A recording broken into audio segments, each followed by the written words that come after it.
It's another week, another set of bad actors, malicious files, and compromised systems. On today's show, we're going to be talking about some of the cutting-edge intel being shared by our awesome community in the LimaCharlie Slack channel, and a huge thank you to all those folks who take the time to share their knowledge with the rest of us. If you enjoy listening in on these intel chats and aren't in our community Slack channel yet, then you should join the conversation. Much more information than we can get through on the show is being shared there, and you will get it in real time. You can join the Slack channel at slack.limacharlie.io. And as always, for these chats, I'm joined by the one and only Matt Bromley. How are you doing today, Matt? Hey, Chris, how's it going? It's another beautiful day. I am very fortunate to tell folks that I am now living in the 80s, meaning it is February and the temperature is in the 80s Fahrenheit where I live at right now in North Texas. And it's glorious, man. I'm loving it. The sun is shining a little bit right now, but it's warm. Feels like summer. I actually broke a sweat. I have to tell my kids to hydrate. And it's February. It's beautiful. But other than that, I'm doing great. I'm looking forward to digging into some of this intel, though. Yeah, here we just had a bit of a cold snap and had a dusting of snow on the ground. So yikes. Okay, yeah. It would have melted in about 0.3 of a second here. Okay. I feel good, though. I just planted my peas, and they like a little bit of cold before they sprout. So I feel like That's I might be hitting the right cadence this year. Yeah. Very nice.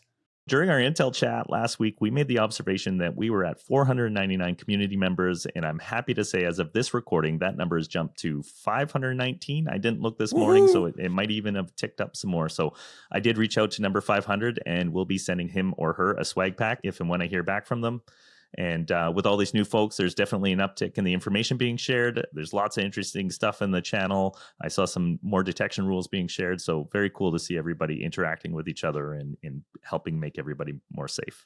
It is. It's great. First off, congrats. If you're listening, person, please respond to Chris. We want to send you that pack out there. We made a whole thing about it being at 499. It is at above 500, and it's great to see folks in there. And yeah, I was surprised in a very, very pleasant way that I opened it up one morning and it was full of a lot more stuff than we're used to seeing. Number one. Number two, it was being populated on the weekend and at a Friday night, which is always a good sign. And three, people are also posting articles with corresponding detection and response rules as well. So I got to say, even though there is a hashtag detections channel, Intel is the place to be. Not going to lie. Intel is the place to be. But yeah, it was a really cool, really cool feat. And I'm glad to have folks in there. Please join. We'd love to have everyone in there. Yeah, the more the merrier. All right, let's get to it. This one put a smile on my face yesterday morning when I started compiling notes for the show. Law enforcement from 10 countries in a joint operation called Operation Cronos have disrupted the criminal operation of the LockBit ransomware group, which is widely recognized as the world's most prolific and harmful ransomware, causing billions of euros worth of damage. The months-long operation has resulted in the compromise of LockBit's primary platform and other critical infrastructure. This included the takedown of 34 servers in the Netherlands, Germany, Finland, France, Switzerland, Australia, the United States, and the United Kingdom. Don't you just love hearing about operations like this, Matt? I love it. I love hearing about this. We've covered this, I think, at least half a dozen times in this podcast where we've talked about, kind of joint operations, taking things down. I love seeing this. I love when it happens. Not only do I love the global community involvement in this, I love taking down and giving bad guys headaches. As you mentioned, Chris, these are pretty prolific and harmful piece of ransomware. I think LockBit was known for kind of the triple extortion technique where they would hit you from multiple angles. They would threaten to leak, encrypt the data, and throw DDoS attacks at you. I mean, it's a group that was just relentless, and yes, I'm aware they probably achieved some level of success and whatnot, but as we've talked about before, it also turns up the heat and makes law enforcement come after you. And when you get global cooperation like this, absolutely bring them down. I love it. Yeah. So in addition to the technical disruption, 2 LockBit actors were arrested in Poland and Ukraine, with 3 additional arrest warrants and 5 indictments being issued at the request of French and U.S. judicial authorities. Authorities have also frozen more than 200 cryptocurrency accounts linked to the criminal organization as part of their efforts to disrupt the economic incentives that drive ransomware attacks. And the UK's National Crime Agency is taking control of the technical infrastructure, which includes their leak site on the dark web. And they have also retrieved over 1,000 decryption keys to help assist victims. Great work by law enforcement. This was definitely a hit to their operations and even took a few folks out of the equation. But as we have talked about on the show, these operations are resilient. And as of Monday, February 26th, LockBit claims to be back up and running with a new leak site that lists more than a dozen alleged victims, including the FBI itself, some hospitals, and Georgia's Fulton County. What do you think, Matt? Are these guys just back in the game like nothing happened, or is this posturing meant to preserve some of that reputation? You know, Chris, just when I got excited and I'm like, I love it, let's go. They're like, and we're back, right? It's you cut the head off the snake and 4 more appear or whatever it is. No, this is one of those situations where, look, I without knowing the people exactly, right? It's whether LockBit is back in its original form is, I'm going to say, probably not the exact same. Right. There's a void. You and I have talked about from a cybercrime perspective many times. When there's a void, someone's going to come in and fill it. But I don't think that the LockBit gang was limited to just the folks that were arrested and whatnot. I'm also guessing that, as I've talked about before, because someone is out there impacting revenue, that, you know, you're disrupting money supply for someone, illegal or not, you're going to have someone come back and fill the void. And whether they come back and say, we are LockBit, and they actually are, or someone comes and says, we are LockBit, and they're not, regardless, it still invokes a little bit of fear that's in there. It still kind of carries that legacy through of, we took them down. Nah, no, you didn't. And it's like, wait a second, who are you? And it's like, don't worry about it. We're LockBit, you know? Now, interestingly enough, I would not be surprised if it is some of the same folks, only because it's like, why not? You know, if you're going to make your own gang, just come out on your own gang name or whatever. You know what I mean? You don't need to kind of, you don't need to whatever. You don't need to kind of, you know, take over the reins of LockBit and be like, yeah, we'll just do this instead. I wouldn't be surprised if it is some of the same people and whatnot. If I remember correctly, the arrests, I think you mentioned this as well, the arrests were made in Poland and Ukraine. I wouldn't be surprised if there's more folks. If there's more folks who are involved in this, who maybe were close to the operations, close to the center. They understood how things worked, understood the flow of money, so on and so forth, and were able to just simply say, yep, we're here. Chris, I think the other thing that this calls out is simply, I don't want to say simply like it was easy, okay? However, the steps that were taken to bring the gang down, if you will, involved a lot around their digital footprint.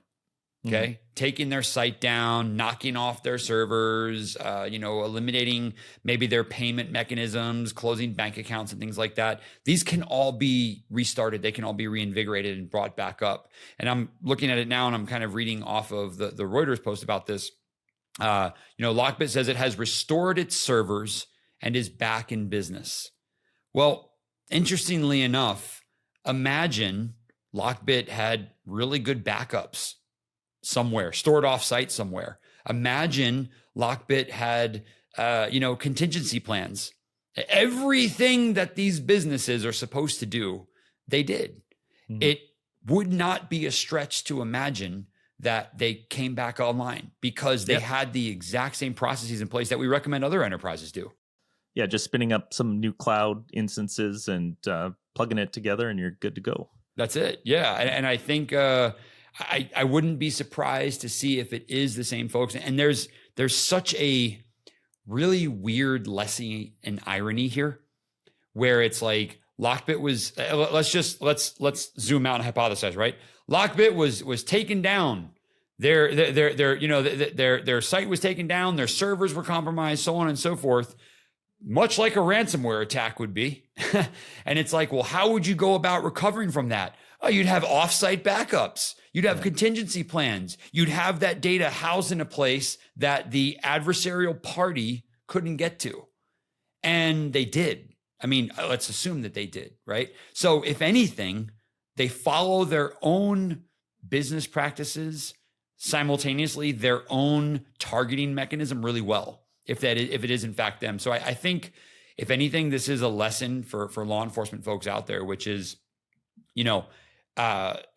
don't ever stop, but understand that if you don't rip the whole thing out, root and stem, that they're going to come back using the exact same processes that we advise enterprises to do. And sure enough, they did. I mean, I'm assuming that they did in this case. I don't see a reason why it would be anybody else. I assume it's them. They just reactivated and restored their servers and stuff for like that. sure, But yeah. And they only grab 2 actors out of what I'm sure is a large group of people. So it's a gang, right? Yeah. You'd assume so, but even still. It'll be interesting though. They're poking the FBI here, and we'll see what happens to them in the next year. I've never seen that work well for anybody. You know what I mean? But that being said, I will note, if I remember the article correctly, I believe there were some people who were indicted in Russia, or they've been charged, I should say. Yeah.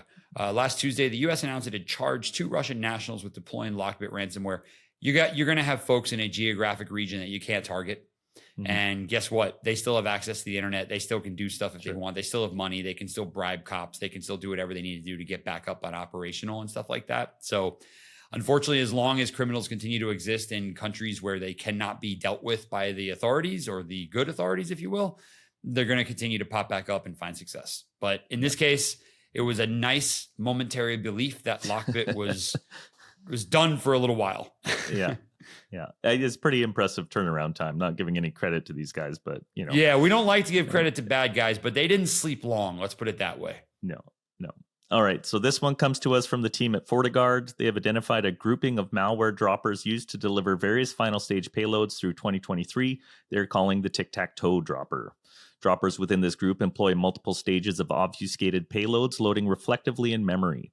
This dropper has been observed dropping many different well-known pieces of malware in its final stages. And we talk about the strange names of malware and APTs all the time. It's interesting to note that the name TicTacToe dropper comes from a common Polish language string found in multiple earlier samples of the malware that translates to, you guessed it, tic-tac-toe in English. I love learning about the source of some of these names, but it must seem so strange to folks outside of this industry when they read a headline like, Fuzzy Bear uses the TicTacToe dropper to deploy the Agent Tesla rat, leading to bad rabbit ransomware. Yeah, this one threw me when I first read about it for a minute there. I just, Chris, I'm with you right on there. I view it very akin to like when you hear people, when you're, I don't want to say when you're in a hospital, like any of us are in a hospital all the time, but when you hear the medical profession talk about, if anyone ever sees like the Hollywood ER scenes, the typical ER scenes, right? 40 cc's of this, give me this, blah, blah, blah, blah, and people just move in action. And I'm just sitting there like watching like, sure. Yeah. Someone yelled out a bunch of letters. There's a needle. There's a bag of fluid and we're good to go. Right now, I understand what like IV and CCs are and things like that, but it's a lingo that allows people to move very effectively. For us, it's a reference point. Like we name malware, right? We name threat actors, but to your point, hey, imagine you're in that board meeting and someone's like, does anyone know what happened here? It's like, let me tell you. All right. Fuzzy Bear came in here and they used TicTacToe to deploy LokiBot. And someone would be like, are you telling me a bedtime story or like what happened here? You know what I mean? I don't know, Chris, we talked about it last episode of maybe having some uniform approach to naming here. Maybe malware is the one that needs to be uniformly named just so we can get away from all these different approaches, but who knows? Yeah, it could be a pretty cool series of children's books there. There we go. That might be an idea, sir. Imagine that. Daddy, I want to read Fuzzy Bear tonight. The article has a pretty great breakdown of how the dropper works to extract its payload in memory, and probably of interest to anyone who wants to know how malware like this works. It's very technical, very long, very detailed. I even found their analysis of the commonalities between the different variants to be enlightening. Anything you want to add here, Matt? It's funny. We started out talking about this one by joking about fuzzy bears and tic-tac-toe, but I got to say, technically, this article, this blog post was awesome. Huge hat tip over to the folks at FortiGuard Labs Threat Research. Amigad and Mark Robeson, I might be butchering your names. I apologize. This was an awesome post. Very detailed walkthrough of the different stages of how the payload gets deployed, the malware gets dropped, a comprehensive 2023 12-month long timeline. Really good breakdown and analysis of the PE for anyone out there who is talking about, how to detect pieces of malware, how to do malware analysis and things like that. This is a great article. I definitely recommend reading. Check it out. It's very, very lengthy. They even go through talking about kind of, Chris, as you mentioned, the comparison between the two. We see some things like heat maps and obfuscated payload matching and things like that. It was a lot of fun. I don't mean that in a complimentary way to the threat actors, but I like when blog posts are written very like this. They're very succinct and easy to follow whilst being technical at the same time. Yeah, and there's something interesting that I've started to realize. I'm relatively new in security, and looking at the evolution of malware as part of the analysis. Just like any company that's using CI/CD and continually updating its software, threat actors work in very much the same way. And so a lot of the analysis and research we see is sort of points in time of this living, breathing piece of malicious source code that's out there in the world doing harm. And I really enjoyed this article because it kind of shows how some of these things correlate, and you can kind of see where the evolution of capabilities and stuff comes from. Yeah, and it's also an important thing for like we've talked before about threat actor identification and profiling and all that kind of stuff, and it's very important for that aspect too. You need to get down into the nitty-gritty and see exactly how a piece of malware does what it does in order to understand the human behind it who wrote it. I mean, now there might be some automated processes in there, but Chris, we've talked before about how like it's the commonalities and how a piece of malware does something that links them together. And a lot of times it's based on the way that a human wrote something together. Let's be clear here, right? I'm not going to even try and pronounce this, but the TicTacToe part of this that's in there, that was a human, right? Yeah. The Polish language string that corresponds to TicTacToe, that's a human who put that in there. I mean, unless there's a machine with a list of keywords that are, again, human generated, it was a human who started to put these strings in there. And when you start to see those little pieces of human shine through the code analysis is when you start to understand how your threat actors do what they do and who they are. And you write better detection rules that way as well, because you focus more on the behavior of the author as opposed to the static metadata of the file. Yeah. Yeah. All right. Well, the next one we have is coming to us from Cisco Talos researchers. Since September 2023, they've observed a significant increase in the volume of malicious emails leveraging the Google Cloud Run service to infect potential victims with banking Trojans. Some of the highest volume campaigns recently observed were being used to deliver and I'm going to butcher these, Astaroth, Makodio, and Usaban banking Trojans to victims largely located in Latin American countries. They also observed lower volume campaign victims located throughout Europe and North America, which may indicate less geographically focused targeting by the threat actors moving forward. The current variant of Astaroth targets more than 300 institutions across 15 Latin American countries. The infection chain associated with these malware families feature the use of malicious Microsoft installers that function as droppers or downloaders for the final malware payloads. It is worth noting that attackers are deploying cloaking mechanisms to avoid detection. One of the cloaking approaches observed is using geo-plugins so that users from different geographies would be directed to different destinations. The malware in this article was downloaded by using an IP address in the Brazilian IP space. It's a very long and, again, a very technical article, a great breakdown by the Cisco Talos team. There's also a bunch of hashes and IOCs at the end of the article that can be used to make detections. Any observations about this one, Matt? Yeah, this is another one where, I mean, Chris, we've covered this so many times, and I'm not fumbling for my words. I'm trying to find the best way to lay out. Like, we've talked about this before, and this is not exasperation at you and I talking about this. I will mention this again and again and again and again and again as many times. But Chris, let's look at the technical part of this. Guess where a lot of the malware dropped the encrypted files to during runtime? C users public. The number of times I've mentioned that path on this podcast. I mean, if anyone out there is counting, I hope it's more than 10. I feel like it's probably closer to 50.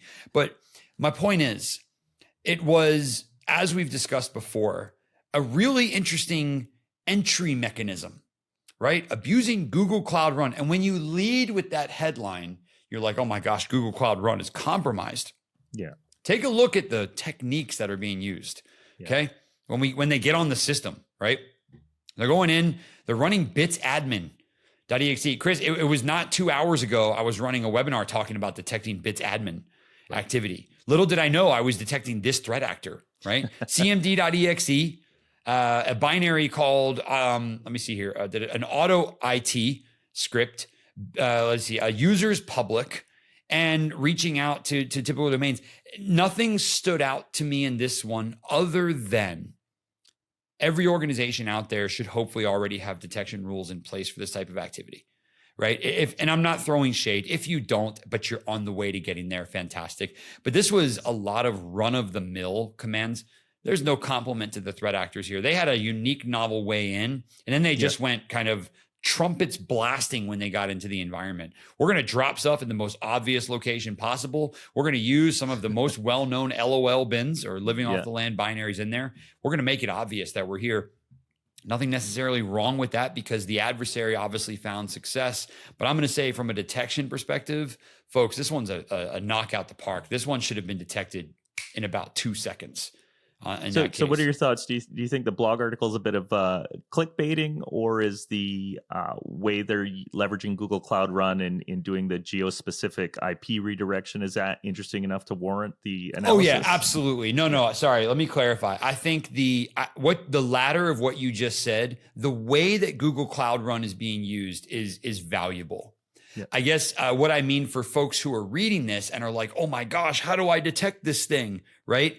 I want you to look at the subsequent techniques. And I want you to realize that the entryway here, meaning the way that the adversary got in, is unique and novel. And hats off to the Talos team for calling this out, because it is a unique and novel entry vector. And I think I'm going to predict we're going to continue to see this type of abuse go on in the future. And it's probably being used by more prolific or significant threat actors as well. My kind of takeaway there, Chris, was imagine you're a threat actor and you're like, hey guys, I got this brand new technique. It's actually pretty cool. It's pretty stealthy in certain continents because no one can detect it, right? And you're kind of like, it's like a quiet, secret conversation that you're having, you know? Hey guys, we can do this thing with Google Cloud Run. We'll develop these applications in there. We can launch these email campaigns utilizing Cloud Run URLs. I mean, it's a great way to stay hidden. And then you're like, all right, cool, Matt, thanks for that entry vector. And then you're like, hey, Bob, where do we deploy the malware? See users public. It's like, dude, really? Yeah. Like we had this cool way in. I mean, if I'm reading through the article, right, they had an enormous amount of success to targets in Latin America and Europe, high volume malware distribution campaigns. And then you dump your malware in the middle of the stage with the spotlight on it. Yeah. And I think what I was saying, what I was trying to get at earlier was a little more like, again, you and I have talked about this before. The engineering happens in the first 10%. Mm-hmm. That's the novel thing. But then it just trips down into the same old, you know? And it's like, I'm not saying it's a bad thing.